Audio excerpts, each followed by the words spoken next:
Hola, hola, buen día. Ya hay 15 personas. Los compañeros yo creo que todavía están en examen, ¿verdad? ¿Sí me ven, sí me oyen? ¿Sí hay buena señal? Sí, profe. Qué bueno. Sale, jóvenes, pues seguimos con lo de bioquímica de alimentos. Pues al cabo ya estoy grabando la clase para que sus compañeros se van integrando y si no, luego ellos ven qué es lo que platicamos el día de hoy. ¿Sale? Jóvenes, algo de lo que platicamos el día de ayer sobre polisacáridos en alimentos o alguna otra cosa que me quieran comentar. ¿Todo bien? Más o menos claro. Muy bien, pues si no hay pregunta de parte de ustedes, empiezo a platicarles del almidón. ¿Se acuerdan que fue en lo que nos quedamos el día de ayer?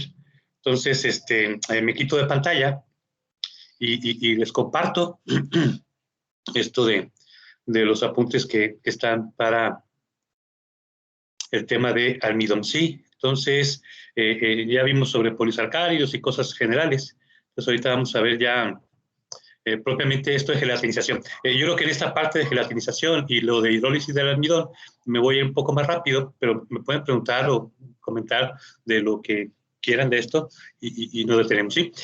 Entonces, algo que ya habíamos dicho es que en el caso del almidón, que es un polisacárido de glucosa, para poder ser descompuesto en sus monosacáridos, sobre todo glucosa, que es la forma como nosotros normalmente a la hora de digerirlo tenemos que llevarlo para poder absorberlo y que entre al sistema circulatorio y que en sangre nos puedan medir glucosa y nuevamente pues, debe mantenerse en ciertos parámetros. Entonces requiere digerirse. Entonces normalmente en su forma nativa, las amilasas que están en saliva o el propio ácido que está en estómago o carbohidratasas que están en intestino delgado no alcanzan a hacer esa función de manera eficiente por lo compacto que está el gránulo de almidón. Entonces, normalmente para poder hacerlo disponible para hidrolizarse y utilizar las glucosas que lo conforman, tenemos que modificar el almidón nativo o el almidón en forma de gránulo paquete y normalmente por esto es que todos los alimentos con almidón normalmente antes de consumirse se tienen que cocer, o sea, así lo que hace en la cocina la mamá de que voy a cocer unas papas. Entonces, la papa cruda, ¿por qué no? Pues porque así el almidón no está accesible para ser digerido. Entonces, ese cocido de los alimentos, que no es más que calentar con agua, pues así el término técnico es gelatinizar el almidón, que es lo que ustedes hicieron o deberían haber hecho en una práctica presencial, pero que más o menos ahí se los puse con videos sobre esto de gelatinización. Entonces, eso incrementa la digestibilidad. De que se puede comer la papa cruda, el maíz crudo, el trigo crudo, se puede, pero pues o te vas a empachar, te dicen, o te vas así como entra, va a salir o con muy poco nivel de hidrólisis, por la situación de que está muy compacto, muy cerrada la estructura del almidón nativo, ¿sí? Y dentro de este propio almidón, pues dice que tiene zonas cristalinas y zonas amorfas, quiere decir que aunque son sólidas las dos, en algunos hay un arreglo geométrico más o menos regular y la otra es completamente caótico, ¿verdad? Que serían las amorfas. Normalmente zona cristalina, pues por estar en forma geométrica, es más dura y tiene características diferentes en cuanto a que requiere más calor para poder romper esta estructura que las que están en zonas amorfas. Entonces, estas zonas cristalinas son más densas, tienen mejor acomodo y normalmente no se solubilizan en agua. O sea, así en estado crudo, si lo ponemos en agua, estas zonas cristalinas no tienden a solubilizarse. Y nuevamente en estas zonas cristalinas se tiene que gelatinizar para todo esto que platicábamos de la hidrólisis. Entonces, cuando nosotros agarramos un almidón o un cereal como el arroz, como el maíz, cualquiera de esos cereales, si lo ponemos en agua, normalmente en esa agua fría sí va a haber un poco de hinchazón por el agua que entra dentro del propio grano o del propio almidón y aumenta ligeramente el tamaño esto normalmente en los microscopios sí es muy notorio, pero así con la vista, pues es más a qué tan buena vista tenga la persona, pero es muy, muy poco, ¿eh? Y generalmente son las zonas amorfas las que más permiten esta entrada de agua. También de las zonas amorfas salen algunas moléculas de amilosa, sobre todo, también algo de amilopectina, que les dan como que cierta turbidez al agua.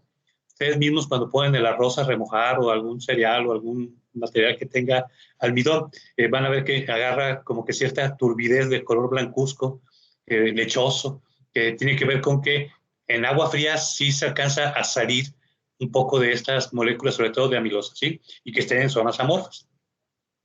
Pero si después empezamos a calentar, como es la cocción o la gelatinización, pues esta agua va a ser más absorbida por el propio almidón.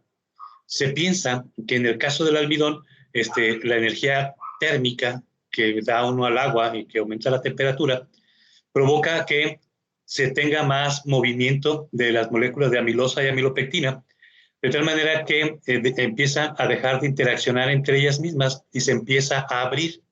Y en ese abrir, por ser carbohidratos y por ser moléculas polares, empieza a interaccionar con el agua o el agua se empieza a introducir o a difundir dentro de esas macromoléculas de amilosa y amilopectina. Y ya cuando llega aproximadamente a 50-55 grados, se dice que en las zonas amorfas ya hay rompimiento o ya hay una apertura de esas zonas amorfas para que en esta temperatura ya el agua empiece a interaccionar y se tenga una mayor absorción de agua, ¿sí? Y esto hace que el medio ambiente en donde está ese almidón lo haga viscoso. Si ustedes han tenido la experiencia de hacer un atole, cuando dicen voy a hacer atole de pinole, atole de maicena, de esos, pues es básicamente el almidón que está interaccionando con el agua y ustedes lo notan que empieza a volverse cada vez más viscoso. Y se dice que esta zona amorfa, si en ese momento nosotros detuviéramos el calentamiento, pues se va a regresar a su forma amorfa, pero la zona cristalina que aún no se ha roto, se dice que va a permanecer cristalina porque nunca se rompió con esta temperatura. Por eso se dice que esta etapa todavía es reversible. ¿Qué significa reversible? Que todavía no has gelatinizado ni has roto propiamente la estructura. 55 grados es como para que se vuelva otra vez a algo parecido a lo que había de forma nativa. Lo que sí es que a medida que aumenta la temperatura y ya hacia los 90 grados centígrados antes de la ebullición, se nota como que hay un aumento más grande de los gránulos y se ve que varias veces absorben su propio peso en agua. Les comentaba yo del arroz, cómo pone una parte de arroz con 2 o 3 partes de agua, y ya que se da propiamente el cocimiento o la gelatinización del almidón, ese almidón se ve hidratado o se ve como que tiene mucho volumen comparado con lo inicial y se siente pues húmedo, así blando, como es el arroz que comemos, ¿sí? Y nuevamente uno dice, tanta y tanta agua que le puse en comparación con la cantidad de arroz que era, ¿dónde está? Pues nuevamente ya está dentro de lo que son esas moléculas de amilosa y amilopectina que están atrapando el agua y forman lo que es un gel, ¿sí? Esto se puede ver a nivel laboratorio por esa pérdida de birrefringencia. ¿Se acuerda que la birrefringencia es un doble índice de refracción? Entonces, cuando está todavía las zonas cristalinas, se alcanza a apreciar. Pero ya que se rompe, y puede ser a los 65, 70, 80, todos más o menos en ese rango, de los 65 a los 90, por decir, cualquier fuente que tengamos de almidón tiende a dar estas cosas de gelatinización, ¿sí? De tal manera que con esta ruptura de todo ese arreglo que nativamente traía, se empieza a tener ese atrapamiento y se tienen ya las temperaturas de gelificación, que ya tiene que ver con que se va a generar el gel, ¿sí? Se deja enfriar, todavía cuando está caliente está viscoso, espeso, como el atole que les platicaba ahorita, pero en general, a medida que se va enfriando, vuelven a interaccionar la amilosa con amilosa, amilopectina entre sí, y empiezan a atrapar agua. Y en ese sentido, pasa primero por una etapa de alta viscosidad y se puede llegar hasta la etapa en donde se puede atrapar el agua, como es el caso del arroz, en donde el agua ya está atrapada y ya se ve que no moja. Cuando está viscoso, todavía lo toca uno y la sensación de que sí me humedece el dedo. O si nosotros vemos que es poca cantidad de almidón y mucha cantidad de agua, pues no alcanza a atraparse todo el agua y se ve o se siente más viscoso que gelatinizado, ¿sí? Se dice que más o menos a 45 50 grados centígrados ya se tiene la forma de gel y las cadenas de amilosa empiezan a interaccionarse entre sí y forman esta red tridimensional. Pues se dice que es un sólido que retiene un líquido. Entonces, el sólido, ¿quién lo hace? Pues la molécula de amilosa, principalmente. Y nuevamente ahí atrapada está el agua y se forma ese gel. Si esta agua estuviera disolviendo azúcar, pues estaría el agua con el azúcar. O si estuviera disolviendo un ácido, pues sería el agua con el ácido, o un colorante, un saborizante, estaría ahí. O sea, pero si nomás fuera agua, pues sería el agua la que está atrapada, ¿sí?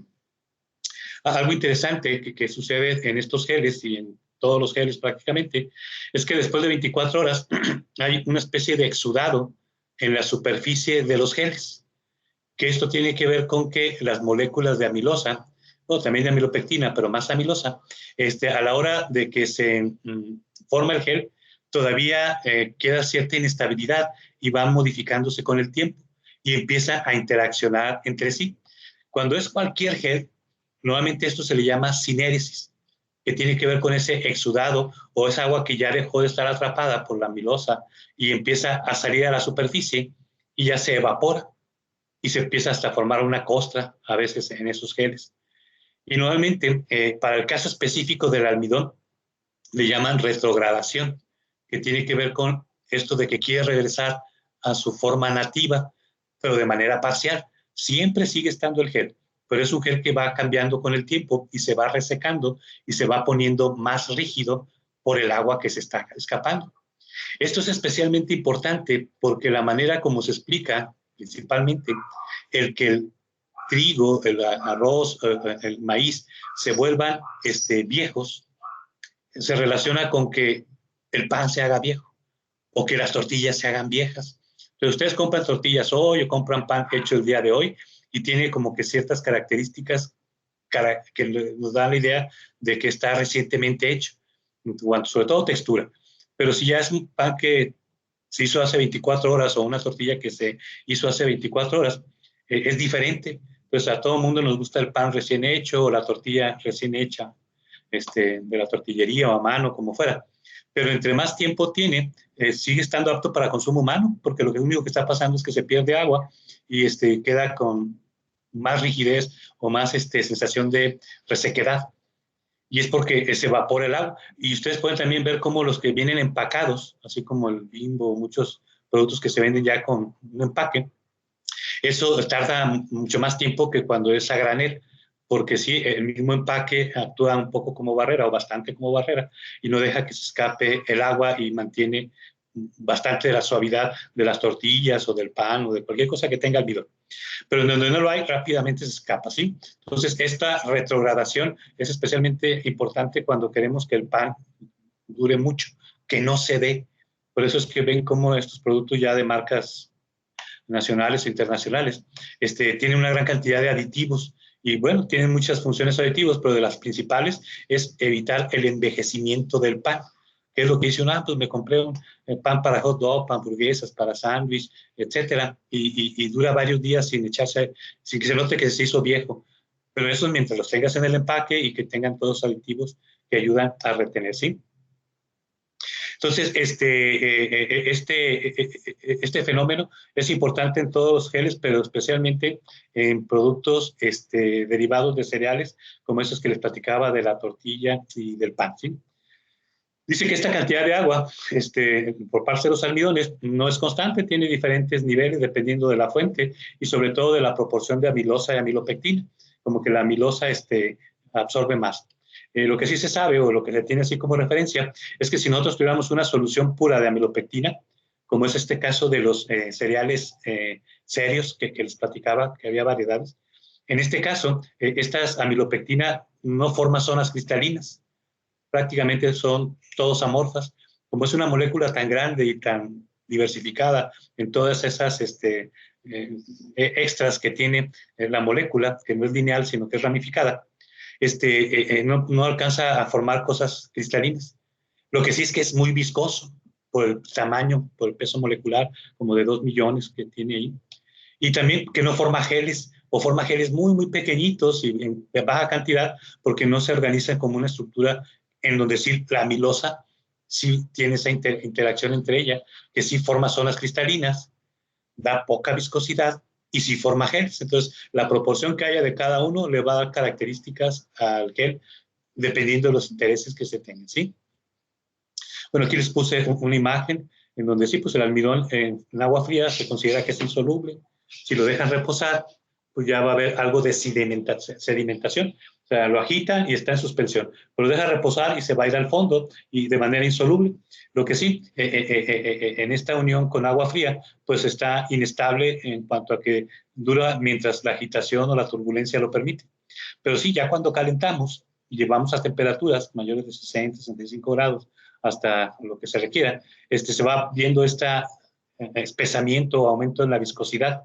Y ya de 75 en adelante se incrementa mucho más este espesamiento, por volverlo más viscoso, aunque el agua todavía está libre y no está formando gel. Y sí, ya después de esa temperatura, cuando se empieza a enfriar, entonces sí, ya el almidón empieza a atrapar el agua y ya queda como una maicena, una atole de ese tipo, ¿sí? Más o menos esta es una imagen en donde más o menos nos dan idea de cómo está distribuido esto de las zonas amorfas que están hechas principalmente de amilopectina o estas zonas cristalinas que están hechas principalmente de amilosa. Entonces, más o menos en un microscopio ya se da una idea por la forma o los colores que presentan, cuáles son y cuáles son. ¿Sí? Muy bien, jóvenes. A ver, hasta ahí preguntas, dudas, comentarios. Como ven, ya con eso podemos dejar lo de gelatinización. Sí, sí, sí, ya con lo que platicamos en la práctica y esto, ¿no? ¿Sí? ¿Alguna duda, un comentario? Yo tenía una Yo pregunta. tengo duda. Ah, bueno. Ah, sí, adelante, qué bueno, sí, adelante, adelante. Sí, adelante. Bueno, bueno. Sí, sí, ¿alguien iba a preguntar? Hola, hola. Yo no oigo nada, ¿eh? Hola, hola. ¿Alguien? Bueno, yo iba a preguntar algo, Sí, pero también Rebeca, entonces, bueno, sí, adelante, preguntaré adelante. primero. Cuando comentó que en los panes que venden ya comerciales, que se Sí. les mete aditivos para evitar la retrogradación, ¿qué Ujú. hacen exactamente estos aditivos para evitarlo? Sí, normalmente se manejan emulsificantes. Los emulsificantes son sustancias que tienen, se pueden usar diferentes, pero el emulsificante sería de los que son retardadores del envejecimiento. Entonces, algo que ustedes habrán escuchado, la lecitina, y lo van a ver ahí cuando vean los ingredientes, la lecitina de soya, que es un fosfolípido que tiene una parte polar y una parte no polar y por eso se llaman emulsificantes, porque en una emulsión normalmente tenemos una parte polar y una parte no polar. Entonces, para que no se separe, sobre todo en alimentos, que es, cuando uno piensa en líquidos en alimentos, el líquido más común es agua y como molécula polar. Y en el caso de los lípidos, que serían las grasas o aceites, pues serían precisamente las grasas o aceites los que tienen ese comportamiento hidrofóbico o que no quiere el agua. Entonces, los aceites y el agua no se quieren y tienden a separarse. Y al querer separarse, si no hay en medio una molécula que permita que estén unidas, pues se van a separar y van a formar las dos fases, una fase oleosa o una fase acuosa.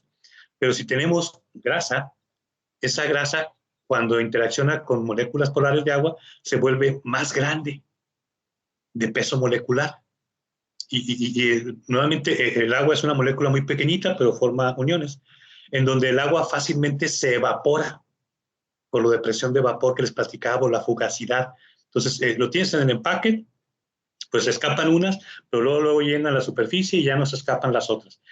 Tengo sin empaque, saliendo agua. Si yo le aumento el peso molecular al agua para hacer una emulsión entre lo que es el agua con el aceite. Los aceites no se evaporan. Tú puedes dejar un aceite abierto y no, son moléculas muy pesadas. El agua sí fácilmente porque es una molécula pequeñita. Junto a la molécula pesada, que sería en este caso el lípido, el grasa o aceite, con estas moléculas de agua a través de un emulsificante como la lecitina de soya, que es de lo más barato, es un aditivo GRAS que se puede utilizar sin broncas, aunque hay muchos aditivos ya que sí son no GRAS o no reconocidos generalmente como seguros, que se pueden emplear, el estearil 2-lactilato de sodio, hay varios. Pero aquí lo interesante es eso, que ya el agua por estar interaccionando con el lípido ya no es tan evaporable y tan perdible y no se reseca tanto el pan y al no resecarse no se perciben esos cambios que con el tiempo nosotros notamos de un pan que es de ayer, de antier, de hace una semana. Esa rigidez, esa sensación de resequedad de los panes viejos, bueno, hay gente que le gusta, me platicaba una amiga que ella en España, mucha gente dejaba que se envejecieran los panes para comerlo sopeado con aceite de oliva y que sabía muy rico, pero sí, ellos lo hacen. O uno mismo cuando hace pan tostado, tienes un pan recién hecho o como sea, y lo metes a la tostadora y ves que sale un pan rígido y deshidratado, pero con más color, olor y sabor, y también se vale, es muy rico para ajustar. Pero cuando quieres que tenga las características iniciales, tienes que buscar la manera de que el agua siga retenida ahí y que no se escape. Entonces, los emulsificantes son de los más comúnmente usados como retenedores de esa humedad y que el pan se mantenga relativamente fresco, como si no tuviera mucho tiempo de haberse hecho. Y junto con el empaque, por ejemplo, el mismo Bimbo, sácate esta de Bimbo de ahí del empaque y vas a ver que sí, durará más quizás que los que están a granel, de los que no son de marcas comerciales, pero también el empaque es muy importante y este tipo de sustancias para hacer que los cambios que normalmente se dan con el tiempo no se manifiesten pues tan pronto o que no se manifiesten. En el caso del Bimbo dura días, semanas y pues si los tienes en el empaque funcionan bien. O los gansitos, eso, todo lo que está en empaque, el empaque ayuda mucho a retener esa humedad porque es un empaque hermético, no se sale nada ni entra nada, ¿verdad? Es un sistema cerrado al exterior. Pero sí, la lecitina es de los más comunes, ¿verdad? Sí, no sé si con eso, ¿no? ¿Algo más? Sí, gracias. Ah, ¿de qué? ¿De qué? ¿Algo más? Sí, profe, yo le quería preguntar Sí, sí. respecto a lo que comentó, que bueno, los carbohidratos provocaban un padecimiento que comúnmente o culturalmente conocemos como empachamiento. Pero pues yo he identificado que las personas nada más se empachan con las masas crudas, o sea, de carbohidratos. No les pasa con carne podrida, no les pasa con grasas, o sea, solamente es con este tipo de alimentos. Entonces, no sé si usted conocía como la razón en el organismo en el cual pues ocurre esto y por qué con una sobada se quita. Sí, mira, esto del empachamiento, como yo lo he escuchado y como lo platica la gente, solo sucede cuando consumes almidón crudo, almidón que no está cocinado, que no le diste la gelatinización. Entonces, está alguien haciendo hot cakes y hace un batido, una masa con agua o con leche y tiene ahí un batido. Si te comes ese batido, que principalmente es almidón, y al comerlo, pues tu cuerpo inmediatamente va a hacer todo lo que corresponde a la digestión de algo que estás comiendo. En el caso de este almidón crudo que viene, y solo con el almidón, ni con carne, ni con lípidos, ni con carbohidratos sencillos tipo monosacárido, ni con celulosa, con ningún otro componente se da ese empachamiento, más que con almidón y solo el almidón crudo, que no llevó ningún proceso de cocimiento o de gelatinización. Entonces, la idea básica es que en automático, o sea, yo soy consciente de lo que como hasta que me lo pongo en la boca, lo mastico y lo engullo. Después que sigue, no sé, pero todo es en automático. Y yo sé que eso, mi cuerpo ya sabe cómo hacerlo a un nivel así de evolutivo. Ya saben ahí qué enzimas hay que sintetizar o qué condiciones hay que mover para que se dé la digestión. En este caso del almidón y esto del empachamiento que me dices, lo que se piensa es que al momento que tú lo comes y por estar tan empaquetado y cerrado todo lo que es este gránulo, las enzimas amilasas pues siempre van a empezar de la parte externa a la interna a hacer su proceso de digerir, que sería pues, romper los enlaces a la forma 4. Y en el tiempo de permanencia y con la actividad que se tiene es muy poco lo que en la superficie de esos gránulos o paquetes se alcanza a digerir. Entonces, por ser tan poco lo que se digiere, la mayor parte, 90 y tantos por ciento posiblemente, del almidón no sufrió nada de hidrólisis en paladar, por estar crudos. Estando cocidos es otro porque tienes mucha superficie de contacto entre la enzima con lo que es el gránulo gelatinizado y se tiene una mayor eficiencia en lo que es esto de romper los enlaces alfa 1,4 del almidón. Después pasa por el esófago, llega al estómago. En el estómago tenemos ácidos, los jugos gástricos que decimos. O cuando alguien dice que tiene acidez, ¿y por qué es que estás produciendo mucho ácido? Y traigo acidez y un Alka-Seltzer.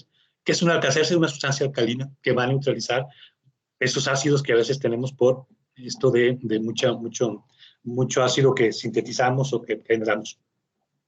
Lo mismo llega, pero por estar tan encerrado y empaquetado el gránulo, solo en la superficie va a haber contacto ácido con el gránulo empaquetado crudo de almidón. Y eso provoca que se tenga mucha materia sin digerir y solo en la superficie un nivel bajo o mediano de hidrólisis tanto por las enzimas como por el ácido.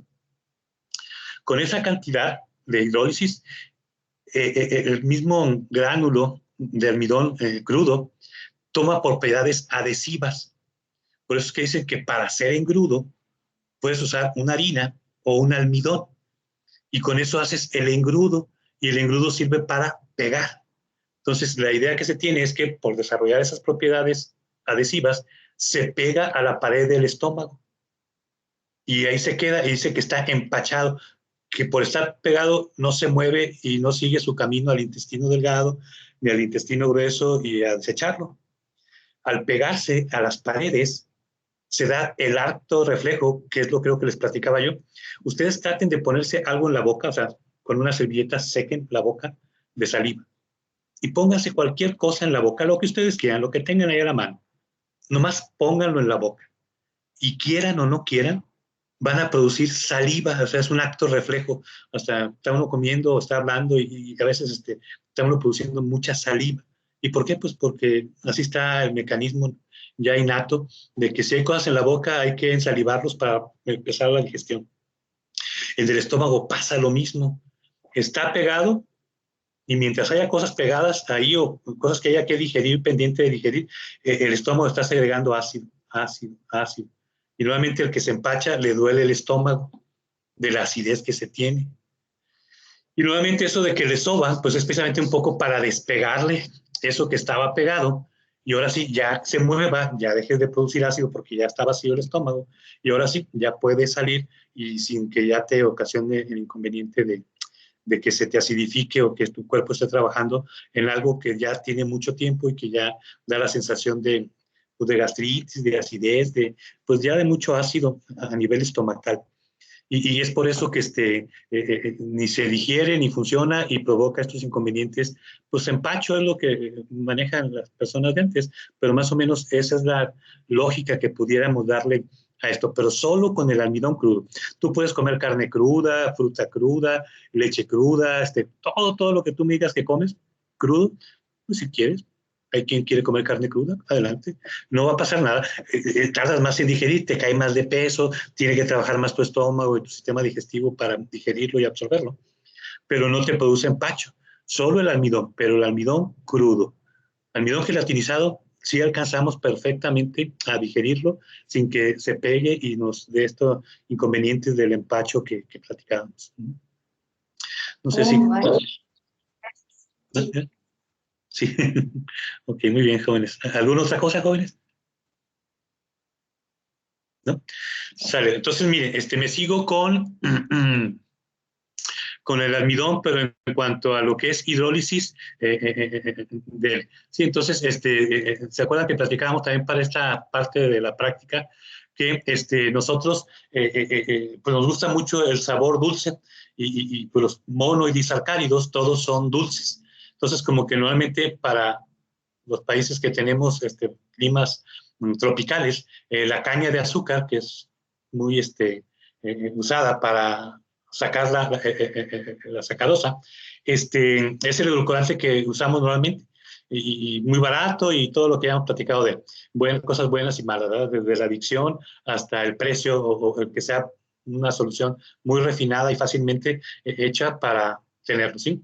Lo que sí, que en donde no tienen cañaverales o plantaciones de caña, pues les salía muy caro de acá de Puerto Rico, de Cuba, de México, de todos esos lugares, comprar azúcar o llevar azúcar para allá. Entonces, lo que hicieron estos países, climas templados o fríos, es buscar algún otro edulcorante con que endulzar su comida. Entonces, en ese sentido, el almidón ofrece pues cosas muy atractivas. Si nosotros nos dicen que el almidón es un polímero de glucosa, quiere decir que ese polímero de glucosa, si estuviera hidrolizado y lo pudiéramos llevar a tamaños de glucosas libres o de disalcáridos como la maltosa, que son dos glucosas pegadas, pues tendríamos el almidón, que normalmente es insaboro, algo que se volvería dulce. Entonces, como que si hidrolizamos o rompemos esas moléculas, generamos un edulcorante y el almidón es muy barato, pues del maíz, de donde principalmente se obtuvo. Por eso es que así se le conoce como jarabe de maíz. Y normalmente ellos utilizaban el maíz para alimentar ganado, para muchas cosas así, pero por lo barato que es en Estados Unidos y en muchos países producir maíz y de ahí sacar el almidón y almidón hidrolizarlo y generar ese tipo de edulcorantes. Y solamente se le llama así, jarabe de maíz. Nosotros aquí en México a veces le decimos la miel car porque fue la primera que vino aquí a México y todo el mundo pues la conoce o relaciona, pero puede ser de cualquier marca, ¿verdad? Es una marca, pero todos son jarabe de maíz o jarabe de almidón, sería un nombre más correcto porque es el almidón propiamente el que da este poder edulcorante. De tal manera que nosotros podríamos buscar con esta hidrólisis obtener este jarabe de almidón. Y se puede utilizar para endulzar muchas cosas. En la industria, en donde más se utiliza es en la industria refresquera. Entonces, muchos de los refrescos que consumimos ya se endulzan con jarabe de maíz o jarabe de almidón. Pero también cuando se hace pan, el pan dulce, pues también hay que echarle agua a la harina. Pues le echo el jarabe de maíz y agua y ya tengo ahí una masa con la cual puedo hacer panes. En el caso de dulcerías, también cuando uno piensa para que tengamos diferentes niveles en donde la sacarosa no se cristalice y tenga diferentes texturas, una manera de inhibir o de controlar la cristalización de la sacarosa a la hora de hacer dulces es poniéndole jarabe de maíz o glucosas o maltosas, dextrinas que inhiben y forman texturas más atractivas. En el caso de las enlatadoras, cuando ustedes ven que hacen almíbares, pues un almíbar es agua con azúcar. Entonces quiere decir que si yo arrojo jarabe de maíz, pues le puedo echar algo de agua y ya tengo también un almíbar y pues puedo reducir costos o dar características especiales. En el caso de lácteos, pues en esto de los dulces hechos a base de leche o de las leches condensadas o todo lo que uno puede encontrar que lleva edulcorante y que proviene de lácteos, se puede usar. La industria cervecera, a la hora de que dice uno, pues yo necesito que la levadura convierta los azúcares en alcohol. Entonces, pues le puedo echar el almidón y con la gelatinización dejar que la levadura la convierta en cerveza. O desde antes de dar esa gelatinización, puedo agregarle almidón hidrolizado, que ya está directamente para ser utilizado por la levadura, para hacer bebidas alcohólicas. Entonces, nuevamente, esta hidrólisis puede ser parcial o total. Entre más hidrolizado esté, más dulce va a ser. Entre más poco hidrolizado esté, menos dulce, porque las moléculas que se quedan grandes, pues no dan dulzor o dan un dulzor muy, muy bajo. Pero las moléculas chiquitas, monodisacáridos, pues sí dan más dulzor. Normalmente esto genera que nosotros tengamos una industria o industrias que se dedican a hacer esto. Entonces, normalmente resulta a veces más económico y para los países que no tienen caña de azúcar, pues esto es muy fácil de obtener, ¿sí? Y tiene todas estas funciones. Es fermentable, utilizable por la levadura para hacer cerveza o para hacer vino. También el vino de mesa o de algún destilado, también podemos utilizar este sustrato para la levadura y se generan esas bebidas. Tiene algo de potenciador de sabor, o sea, hasta tiene su sabor característico. En México, normalmente para los hot cakes, es con lo que más la gente lo relaciona y eso hace que se tenga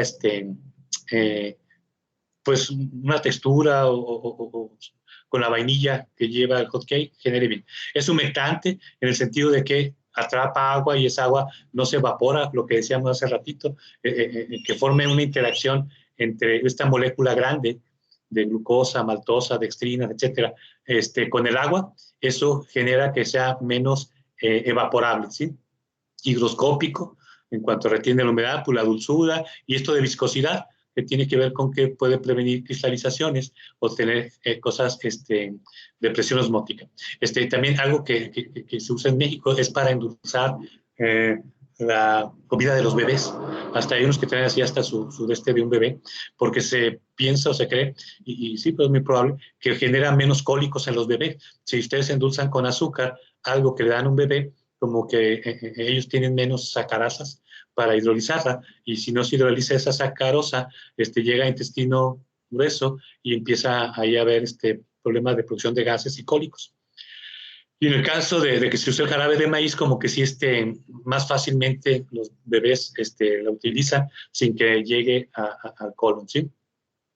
Lo que sí es que es un proceso que requiere de alta tecnología. Entonces ustedes pueden ir a lugares en los trópicos, Veracruz, Sinaloa, y ahí van a ver los ingenios azucareros, que son empresas antiguas y que manejan una tecnología pues adecuada para otro tiempo, pero ya ahorita con esto de las enzimas, los fermentadores y todo eso, pues no. Entonces, por eso es que se dice que se requiere alta tecnología, mucho de la biotecnología, que es de lo que a ustedes les va a corresponder, buscar microorganismos y condiciones de fermentadores en donde se ve este cambio, esta conversión de almidón a azúcares monoisacáridos o hidrolizados, ¿sí? Lo que sí es que si ustedes quieren comprar o quieren hacer jarabe de maíz, algo que tienen que manejar para poder entrar al mercado y controlar lo que hacen, es ver cómo está la extensión de la hidrólisis del almidón, porque esa le va a conferir los diferentes productos, así como en azúcar, que había azúcar estándar, azúcar mascabado. Aquí también se pueden tener diferentes niveles de jarabe de maíz en función, sobre todo, al nivel de hidrólisis. Y para cómo medir o cómo manejar esa hidrólisis, pues se utiliza una medida que se llama equivalente de dextrosa, que lo abrevian como ED, y que tiene que ver con que del total de azúcares reductores contenidos en un almidón, ¿qué tanto correspondería si fuera pura dextrosa? Entonces ellos dicen, la conversión o la hidrólisis de almidón a jarabe de maíz o azúcares equivalente de dextrosa puede ser a un nivel baja, que esto normalmente va de un 28 a un 38 ED.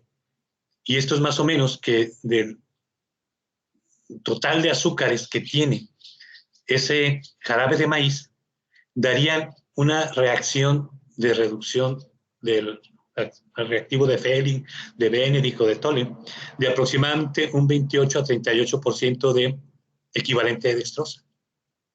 Y a medida que la conversión se va aumentando, por ejemplo, llega a regular, cuando se hace la medición de equivalente de dextrosa, pues también es, acuérdense, se acuerdan, todos los mono y disacáridos son reductores, los polisacáridos son no reductores. Entonces, yo tendría un valor equivalente a que fuera hecha todos los azúcares de un 38 a un 50% de equivalente de dextrosa, de una solución pura de dextrosa en estos porcentajes.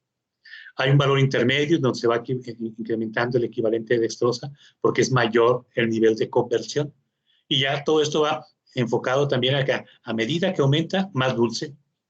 y a medida que aumenta, menos viscoso, porque ya las moléculas son más pequeñas. Entonces, eso ya confiere que en el mercado puede uno comprar, dependiendo de los intereses, si es una industria cervecera, si es una industria enlazadora, cualquiera de esas industrias, cuál utiliza, ¿sí? La refresquera es la que más lo utiliza y ya ellos tienen sus niveles. Y sí, entre más conversión tenga, más dulce es, y hay que considerar ese dulzor a la hora de hacer la formulación. Aquí les pongo una ficha técnica en donde se ponen las especificaciones de un jarabe de maíz para confitería. Entonces, si alguien está haciendo dulces, este es el que le van a recomendar.